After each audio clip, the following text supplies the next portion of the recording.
Judicial custody ಕೊಟ್ಟು ಜೈಲ್ಗೆ ಕಳಿಸ್ಬಿಡ್ತಾರೆ. ಈಗ ಎನ್ಐಎ ಪರ ವಕೀಲರು ತಮ್ಮ ಆರ್ಗ್ಯುಮೆಂಟ್ ಅನ್ನ ಸ್ಟಾರ್ಟ್ ಮಾಡಿದ್ದಾರೆ ಸುನಿಲ್ ಅವರೇ.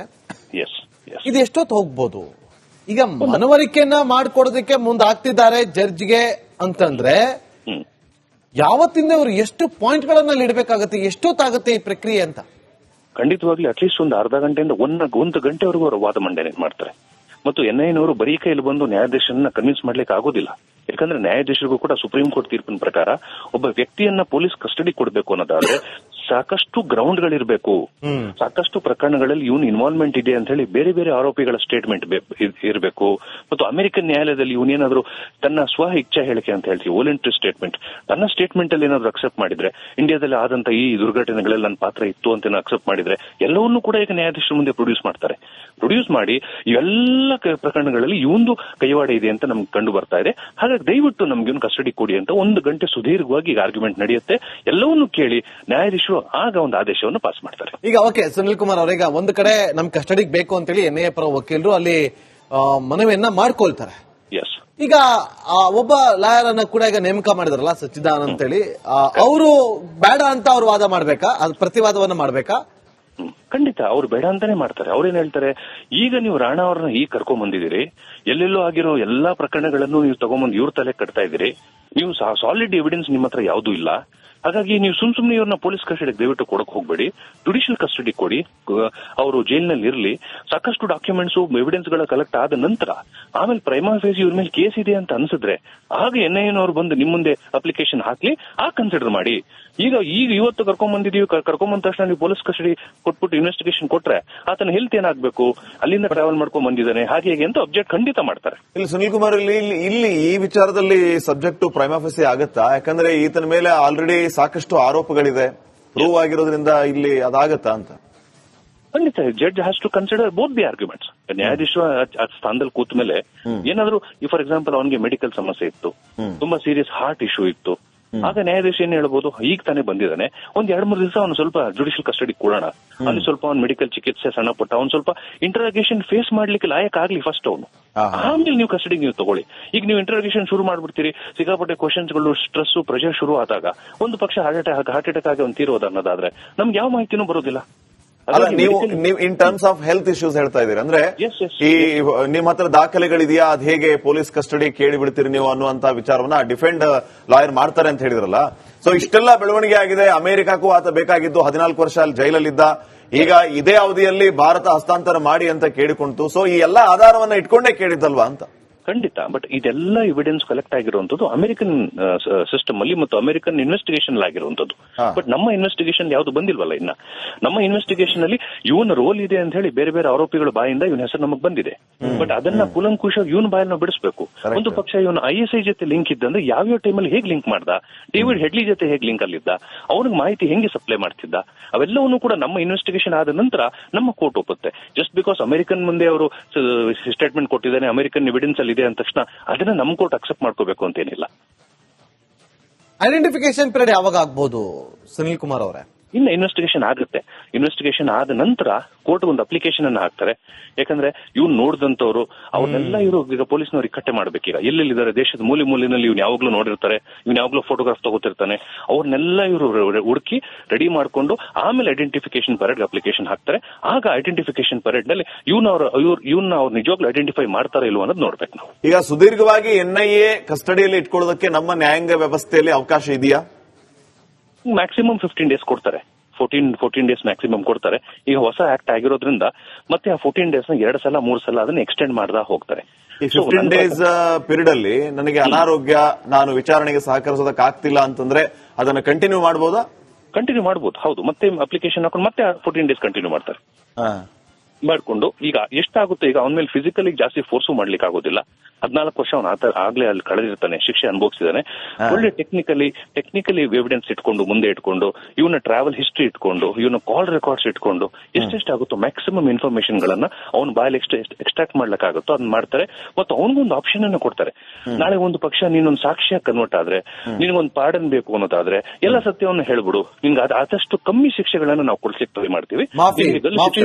ಅಂತಾರಲ್ಲ ಹಾಗೆ. ಹೌದು, ಆತರ he can be converted himself. ನಾವೇನ್ ಹೇಳ್ತೀವಿ ಅವನ್ನ ಅವನ್ನ ಈಗ ಪೊಲೀಸ್ ವಿಟ್ನೆಸ್ ಆಗಿ ಕನ್ವರ್ಟ್ ಮಾಡ್ಕೋಬೇಕು, ಅಥವಾ ಅವನಿಗೆ ಒಂದು ಅಶ್ಯೂರೆನ್ಸ್ ಕೊಡ್ತೀವಿ. ನಮ್ಮಲ್ಲಿ ಅತಿ ಫೈನಲ್ ಪನಿಷ್ಮೆಂಟ್ ಅಂದ್ರೆ ನಮ್ಮ ಡೆತ್ ಪೆನಾಲ್ಟಿನ ನಾವು ಕೊಡ್ತೀವಿ. ನಿಮ್ಗೆ ಡೆತ್ ಪೆನಾಲ್ಟಿ ಕೊಡೋದಿಲ್ಲ ಅಂತ ಆಲ್ರೆಡಿ ಅಮೆರಿಕನ್ ಗವರ್ಮೆಂಟ್ ಒಂದು ಅಶ್ಯೂರೆನ್ಸ್ ಕೊಟ್ಟಿದೀವಿ. Life imprisonment second is life imprisonment, ಅದು ಕೊಡೋದಿಲ್ಲ. ಮಿನಿಮಮ್ ಶಿಕ್ಷೆ ಕೊಡ್ಲಿಕ್ಕೆ ನಾವು ಮಾಡ್ತೀವಿ. ಬಟ್ ಎಲ್ಲವನ್ನೂ ಕೂಡ ನೀವು ಸುದೀರ್ಘವಾಗಿ ನಮ್ಗೆ ಬಾಯ್ ಬಿಡಬೇಕು ಅಂತ ಹೇಳಿ ಆ ಮುಖಾಂತರ ಆದ್ರೂ ನೈಸ್ ಮಾಡಿ ಹಂಗಾದ್ರೂ ಬಾಯ್ ಬಿಡಿಸಬಹುದು. ಸುನಿಲ್ ಕುಮಾರ್ ಅವರೀಗ ಜಡ್ಜ್ ತುಂಬಾ ಆಲೋಚನೆ ಮಾಡಿ ತುಂಬಾ ಸೂಕ್ಷ್ಮವಾಗಿರುವಂತಹ ಪ್ರಕರಣ ಅಂತೇಳಿ ಪರಿಗಣನೆಗೆ ತೆಗೆದುಕೊಂಡಿದ್ದೆ ಆದ್ರೆ ನಾವು ಯಾವುದನ್ನು ಕೂಡ ಪ್ರಶ್ನೆ ಮಾಡೋದಕ್ಕಾಗೋದಿಲ್ಲ, ಅವರ ವಿವೇಚನೆಗೆ ಬಿಟ್ಟಿರುತ್ತೆ. ಕರೆಕ್ಟ್. ಕಸ್ಟಡಿ ಕೊಡೋದಕ್ಕೆ ಕಷ್ಟ ಅಂತಂದಾಗ ತಿಹಾರ್ ಜೈಲಿಗೆ ಹೋಗ್ತಾರೆ. ಆಗ ನೆಕ್ಸ್ಟ್ ಪ್ರೊಸೀಜರ್ ಹೇಗಿರುತ್ತೆ? ಎನ್ಐಎ ಕಸ್ಟಡಿ ಪಡೆದುಕೊಳ್ಳಲೇಬೇಕಾದಂತ ಅನಿವಾರ್ಯತೆ ಅದು ಆಗ್ಲೇಬೇಕೀಗ. ಹೌದು. ನೆಕ್ಸ್ಟ್ ಲೀಗಲ್ ಪ್ರೊಸೀಜರ್ ಹೇಗಿರುತ್ತೆ ಅಂತ. ಕರೆಕ್ಟ್. ನೀವು ಹೇಳಿದ್ದು ಇನ್ನೊಂದು ಎರಡನೇ ಆಪ್ಷನ್, ಬಿಕಾಸ್ ನಾವು ಯಾವತ್ತೂ ಪಾಸಿಟಿವ್ ನೋಡ್ಲಿಕ್ಕೆ ಆಗಲ್ಲ, ನೆಗೆಟಿವ್ ಕೂಡ ಯೋಚನೆ ಮಾಡಬೇಕಾಗುತ್ತೆ. ಒಂದು ಪಕ್ಷ ಕಸ್ಟಡಿ ಕೊಟ್ಟಿಲ್ಲ ಅಥವಾ ಇವ್ರು ಕೊಟ್ಟಂತ ಎನ್ಐಎ ಕೊಟ್ಟಿರುವಂತ ಸಾಕಷ್ಟು ದಾಖಲಾತಿಗಳಲ್ಲಿ ಇಮಿಡಿಯೇಟ್ ಕಸ್ಟಡಿ ಕೊಡ್ಲಿಕ್ಕೆ ಯಾವುದೇ ತರದ ಮೆಟೀರಿಯಲ್ ಇಲ್ಲ ಅಂತ ಜಡ್ಜ್ ಗಮನಕ್ಕೆ ಬಂದ್ರೆ ಆಗ ಅವನ್ನ ತಿಹಾರ್ ಜೈಲ್ಗೆ ಜುಡಿಷಿಯಲ್ ಕಸ್ಟಡಿ ಕಳಿಸ್ತಾರೆ. ಆಗ ಎನ್ಐಎನವ್ರು ಏನ್ ಮಾಡಬಹುದು, ಹೈಕೋರ್ಟ್ಗೆ ಅಪ್ಲಿಕೇಶನ್ ಅನ್ನ ಹಾಕ್ಬೋದು. ಈ ತರ ಲೋವರ್ ಕೋರ್ಟ್ ಜಡ್ಜ್ನವರು ಸಾಕಷ್ಟು ಮೆಟೀರಿಯಲ್ ಇದ್ರೂ ಕೂಡ ಅವರು ತಮ್ಮ ಅಪ್ಲಿಕೇಶನ್ ಆಫ್ ಮೈಂಡ್ ನ ಸರಿಯಾಗಿ ಮಾಡಿಲ್ಲ, ನಮಗೆ ಕಸ್ಟಡಿಗೆ ಬೇಕೇ ಬೇಕು, ಇವನ್ನ ಕಸ್ಟಡಿಗೆ ತಗೊಂಡಿಲ್ಲ ಅಂದ್ರೆ ಬಹಳಷ್ಟು ಸಮಸ್ಯೆ ಆಗುತ್ತೆ. ಲೋವರ್ ಕೋರ್ಟ್ ಜಡ್ಜ್ ಆರ್ಡರ್ ನ ನೀವು ಸರ್ಟಿಫೈಡ್ ಮಾಡಿ ನಮಗೆ ಕಸ್ಟಡಿ ಕೊಡಿ ಅಂತ ಹೇಳಿ ಹೈಕೋರ್ಟ್ಗೆ ಅಪ್ಲಿಕೇಶನ್ ಹಾಕೋಬಹುದು. 14 ದಿನ ಈಗ ಫಾರ್ ಎಕ್ಸಾಂಪಲ್ 14 ದಿನ ಈಗ ಈ ಎನ್ಐಎ ಕಸ್ಟಡಿ ಕೊಟ್ರು ಅಂತಂದ್ರೆ ಇಮಿಡಿಯೇಟ್ಲಿ ವಿಚಾರಣೆ ಆರಂಭ ಆಗ್ಬಿಡುತ್ತಾ ಅಥವಾ ತಾವು ಹೇಳಿದಂಗೆ ಆರೋಗ್ಯದ ಸಮಸ್ಯೆಯಿಂದಾಗಿ 1-2 ದಿನ ಸುಧಾರಿಸ್ಕೊಳ್ಳಿ ಅಂತ ಬಿಡ್ತಾರೋ ಅಂತ? ಒಂದ್ ದಿವಸ ಒಂದು ಮೆಡಿಕಲ್ ಟೆಸ್ಟ್ ಮಾಡಿಸ್ತಾರೆ. ಇವತ್ತು ಬಂದಿರೋದ್ರಿಂದ ನಾಳೆ ಅವ್ರು ನೀನು ಡಿಸ್ಟರ್ಬ್ ಮಾಡೋದಿಲ್ಲ. ನಾಳೆ ಬೆಳಿಗ್ಗೆ ಕೂಡ ಮೆಡಿಕಲ್ ಟೆಸ್ಟ್ ಇನ್ನೊಂದ್ಸಲ ಮಾಡಿಸ್ತಾರೆ. ಮೆಡಿಕಲ್ ಟೆಸ್ಟ್ ನಲ್ಲಿ whether is fit to face the interrogation ಅಂತ ಒಂದು ರಿಪೋರ್ಟ್ ಕೇಳ್ತಾರೆ. ಇವನು ಫಸ್ಟ್ ಆಫ್ ಆಲ್ ಏನ್ ಸಮಸ್ಯೆಗಳಿದೆ, ಈ ಸಮಸ್ಯೆಗಳಿಗೆ ಮಾತ್ರೆಗಳು ಅಥವಾ ಯಾವ ಮೆಡಿಸಿನ್ ಕೊಟ್ರೆ ನಾರ್ಮಲ್ ಬರ್ತಾನೆ ಅಂತ ಅದು ತಿಳ್ಕೊಂಡು ಒಂದು ದಿವಸ ಅವನ್ನ ಫ್ರೀಯಾಗಿ ಬಿಡ್ತಾರೆ. ಒಂದು ದಿವಸ ಆದ ನಂತರ ಅವ್ನು ಫಿಟ್ ಇದ್ದಾನೆ ಅಂತ ಡಾಕ್ಟರ್ ಸರ್ಟಿಫಿಕೇಟ್ ಕೊಟ್ಟ ಮೇಲೆ ನಾಳಿದ್ದಿಂದ ಕಸ್ಟಡಿ ಕೊಟ್ಟು ಜೈಲಿಗೆ ಕಳಿಸ್ಬಿಡ್ತಾರೆ. ಈಗ ಎನ್ಐಎ ಪರ ವಕೀಲರು ತಮ್ಮ ಆರ್ಗ್ಯುಮೆಂಟ್ ಅನ್ನ ಸ್ಟಾರ್ಟ್ ಮಾಡಿದ್ದಾರೆ. ಸುನಿಲ್ ಅವರೇ, ಇದು ಎಷ್ಟೊತ್ತು ಹೋಗ್ಬೋದು? ಈಗ ಮನವರಿಕೆಯನ್ನ ಮಾಡ್ಕೊಡೋದಕ್ಕೆ ಮುಂದಾಗ್ತಿದ್ದಾರೆ ಜಡ್ಜ್ಗೆ ಅಂತಂದ್ರೆ ಯಾವತ್ತಿಂದ ಇವರು ಎಷ್ಟು ಪಾಯಿಂಟ್ ಗಳನ್ನ ಇಡಬೇಕಾಗುತ್ತೆ, ಎಷ್ಟೊತ್ತಾಗುತ್ತೆ ಈ ಪ್ರಕ್ರಿಯೆ ಅಂತ? ಖಂಡಿತವಾಗ್ಲಿ ಅಟ್ಲೀಸ್ಟ್ ಒಂದು ಅರ್ಧ ಗಂಟೆಯಿಂದ ಒಂದು ಗಂಟೆವರೆಗೂ ಅವರು ವಾದ ಮಂಡನೆ ಮಾಡ್ತಾರೆ. ಮತ್ತು ಎನ್ಐಎನವರು ಬರೀ ಕೈಯಲ್ಲಿ ಬಂದು ನ್ಯಾಯಾಧೀಶರನ್ನ ಕನ್ವಿನ್ಸ್ ಮಾಡ್ಲಿಕ್ಕೆ ಆಗೋದಿಲ್ಲ.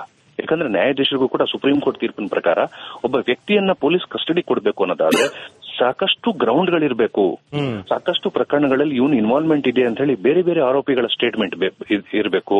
ಮತ್ತು ಅಮೆರಿಕನ್ ನ್ಯಾಯಾಲಯದಲ್ಲಿ ಇವನೇನಾದ್ರೂ ತನ್ನ ಸ್ವ ಇಚ್ಛಾ ಹೇಳಿಕೆ ಅಂತ ಹೇಳ್ತೀವಿ, ವೊಲಂಟರಿ ಸ್ಟೇಟ್ಮೆಂಟ್, ತನ್ನ ಸ್ಟೇಟ್ಮೆಂಟ್ ಅಲ್ಲಿ ಏನಾದ್ರು ಅಕ್ಸೆಪ್ಟ್ ಮಾಡಿದ್ರೆ, ಇಂಡಿಯಾದಲ್ಲಿ ಆದಂತ ಈ ದುರ್ಘಟನೆಗಳಲ್ಲಿ ನನ್ನ ಪಾತ್ರ ಇತ್ತು ಅಂತ ಅಕ್ಸೆಪ್ಟ್ ಮಾಡಿದ್ರೆ ಎಲ್ಲವನ್ನೂ ಕೂಡ ಈಗ ನ್ಯಾಯಾಧೀಶರ ಮುಂದೆ ಪ್ರೊಡ್ಯೂಸ್ ಮಾಡಿ ಇವೆಲ್ಲ ಪ್ರಕರಣಗಳಲ್ಲಿ ಇವಂದು ಕೈವಾಡ ಇದೆ ಅಂತ ನಮ್ಗೆ ಕಂಡು ಬರ್ತಾ ಇದೆ. ಹಾಗಾಗಿ ದಯವಿಟ್ಟು ನಮ್ಗೆ ಇವನು ಕಸ್ಟಡಿ ಕೊಡಿ ಅಂತ 1 ಗಂಟೆ ಸುದೀರ್ಘವಾಗಿ ಈಗ ಆರ್ಗ್ಯುಮೆಂಟ್ ನಡೆಯುತ್ತೆ.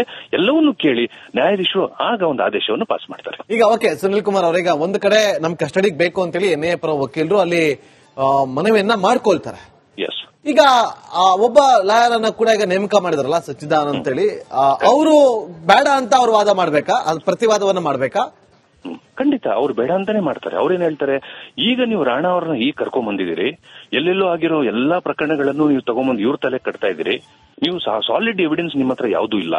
ಹಾಗಾಗಿ ನೀವು ಸುಮ್ನೆ ಇವ್ರನ್ನ ಪೊಲೀಸ್ ಕಸ್ಟಡಿಗೆ ದಯವಿಟ್ಟು ಕೊಡಕ್ ಹೋಗ್ಬೇಡಿ, ಜುಡಿಷಿಯಲ್ ಕಸ್ಟಡಿ ಕೊಡಿ, ಅವರು ಜೈಲಿನಲ್ಲಿ ಇರಲಿ, ಸಾಕಷ್ಟು ಡಾಕ್ಯುಮೆಂಟ್ಸ್ ಎವಿಡೆನ್ಸ್ ಗಳ ಕಲೆಕ್ಟ್ ಆದ ನಂತರ ಆಮೇಲೆ ಪ್ರೈಮಾ ಫೇಸ್ ಇವ್ರ ಮೇಲೆ ಕೇಸ್ ಇದೆ ಅಂತ ಅನ್ಸಿದ್ರೆ ಆಗ ಎನ್ಐಎನವರು ಬಂದು ನಿಮ್ ಮುಂದೆ ಅಪ್ಲಿಕೇಶನ್ ಹಾಕ್ಲಿ, ಕನ್ಸಿಡರ್ ಮಾಡಿ. ಈಗ ಇವತ್ತು ಕರ್ಕೊಂಬಂದ ತಕ್ಷಣ ನೀವು ಪೊಲೀಸ್ ಕಸ್ಟಡಿ ಕೊಟ್ಬಿಟ್ಟು ಇನ್ವೆಸ್ಟಿಗೇಷನ್ ಕೊಟ್ರೆ ಆತನ ಹೆಲ್ತ್ ಏನಾಗಬೇಕು, ಅಲ್ಲಿಂದ ಟ್ರಾವೆಲ್ ಮಾಡ್ಕೊಂಡ್ ಬಂದಿದ್ದಾನೆ ಹಾಗೆ ಹೇಗೆ ಅಂತ ಅಬ್ಜೆಕ್ಟ್ ಖಂಡಿತ ಮಾಡ್ತಾರೆ. ಇಲ್ಲಿ ಸುನಿಲ್ ಕುಮಾರ್ ಇಲ್ಲಿ ಈ ವಿಚಾರದಲ್ಲಿ ಸಬ್ಜೆಕ್ಟ್ ಪ್ರೈಮಾ ಫೇಸಿ ಆಗತ್ತಾ? ಯಾಕಂದ್ರೆ ಈತನ ಮೇಲೆ ಆಲ್ರೆಡಿ ಸಾಕಷ್ಟು ಆರೋಪಗಳಿದೆ, ಪ್ರೂವ್ ಆಗಿರೋದ್ರಿಂದ ಇಲ್ಲಿ ಅದಾಗತ್ತಾ ಅಂತ?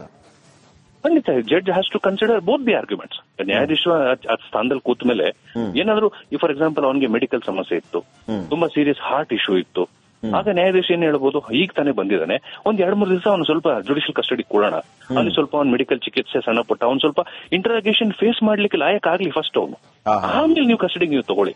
ಈಗ ನೀವು ಇಂಟರಾಗೇಷನ್ ಶುರು ಮಾಡ್ಬಿಡ್ತೀರಿ, ಸಿಕ್ಕಾಪಟ್ಟೆ ಕ್ವಶನ್ಸ್ಗಳು, ಸ್ಟ್ರೆಸ್, ಪ್ರೆಷರ್ ಶುರು ಆದಾಗ ಒಂದು ಪಕ್ಷ ಹಾರ್ಟ್ ಅಟ್ಯಾಕ್ ಆಗಿ ಅವ್ನು ತೀರೋದು ಅನ್ನೋದಾದ್ರೆ ನಮ್ಗೆ ಯಾವ ಮಾಹಿತಿನೂ ಬರೋದಿಲ್ಲ.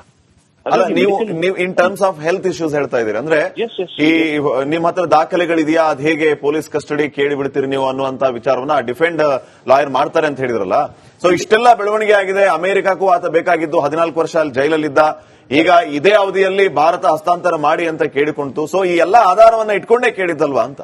ಖಂಡಿತ. ಬಟ್ ಇದೆಲ್ಲ ಎವಿಡೆನ್ಸ್ ಕಲೆಕ್ಟ್ ಆಗಿರುವಂತದ್ದು ಅಮೆರಿಕನ್ ಸಿಸ್ಟಮ್ ಅಲ್ಲಿ ಮತ್ತು ಅಮೆರಿಕನ್ ಇನ್ವೆಸ್ಟಿಗೇಷನ್ ಆಗಿರುವಂತದ್ದು. ಬಟ್ ನಮ್ಮ ಇನ್ವೆಸ್ಟಿಗೇಷನ್ ಯಾವ್ದು ಬಂದಿಲ್ವಲ್ಲ ಇನ್ನ. ನಮ್ಮ ಇನ್ವೆಸ್ಟಿಗೇಷನ್ ಅಲ್ಲಿ ಇವನ ರೋಲ್ ಇದೆ ಅಂತ ಹೇಳಿ ಬೇರೆ ಬೇರೆ ಆರೋಪಿಗಳ ಬಾಯಿಂದ ಇವನ ಹೆಸರು ನಮಗ್ ಬಂದಿದೆ. ಬಟ್ ಅದನ್ನ ಕೂಲಂಕುಷ ಇವನ್ ಬಾಯಲ್ಲಿ ನಾವು ಬಿಡಿಸಬೇಕು. ಒಂದು ಪಕ್ಷ ಇವನು ISI ಜೊತೆ ಲಿಂಕ್ ಇದ್ದಂದ್ರೆ ಯಾವ್ಯಾವ ಟೈಮಲ್ಲಿ ಹೇಗೆ ಲಿಂಕ್ ಮಾಡ್ದ, ಡೇವಿಡ್ ಹೆಡ್ಲಿ ಜೊತೆ ಹೇಗೆ ಲಿಂಕ್ ಅಲ್ಲಿದ್ದ, ಅವ್ನಿಗೆ ಮಾಹಿತಿ ಹೆಂಗೆ ಸಪ್ಲೈ ಮಾಡ್ತಿದ್ದ, ಅವೆಲ್ಲವನ್ನೂ ಕೂಡ ನಮ್ಮ ಇನ್ವೆಸ್ಟಿಗೇಷನ್ ಆದ ನಂತರ ನಮ್ಮ ಕೋರ್ಟ್ ಒಪ್ಪುತ್ತೆ. ಜಸ್ಟ್ ಬಿಕಾಸ್ ಅಮೆರಿಕನ್ ಮುಂದೆ ಅವರು ಸ್ಟೇಟ್ಮೆಂಟ್ ಕೊಟ್ಟಿದ್ದಾನೆ, ಅಮೆರಿಕನ್ ಎವಿಡೆನ್ಸ್ ಅಲ್ಲಿ ಇದೆ ಅಂದ ತಕ್ಷಣ ಅದನ್ನ ನಮ್ಮ ಕೋರ್ಟ್ ಅಕ್ಸೆಪ್ಟ್ ಮಾಡ್ಕೋಬೇಕು ಅಂತೇನಿಲ್ಲ. ಐಡೆಂಟಿಫಿಕೇಶನ್ ಪೀರಿಯಡ್ ಯಾವಾಗ ಆಗ್ಬಹುದು ಸುನಿಲ್ ಕುಮಾರ್ ಅವರೇ? ಇನ್ನು ಇನ್ವೆಸ್ಟಿಗೇಷನ್ ಆಗುತ್ತೆ. ಇನ್ವೆಸ್ಟಿಗೇಷನ್ ಆದ ನಂತರ ಕೋರ್ಟ್ ಒಂದು ಅಪ್ಲಿಕೇಶನ್ ಅನ್ನು ಹಾಕ್ತಾರೆ. ಯಾಕಂದ್ರೆ ಇವ್ನು ನೋಡಿದಂತವ್ರು ಅವನ್ನೆಲ್ಲ ಇವರು ಈಗ ಪೊಲೀಸ್ನವ್ರು ಇಕ್ಕಟ್ಟೆ ಮಾಡ್ಬೇಕೀಗ. ಎಲ್ಲೆಲ್ಲಿದ್ದಾರೆ ದೇಶದ ಮೂಲೆ ಮೂಲೆಯಲ್ಲಿ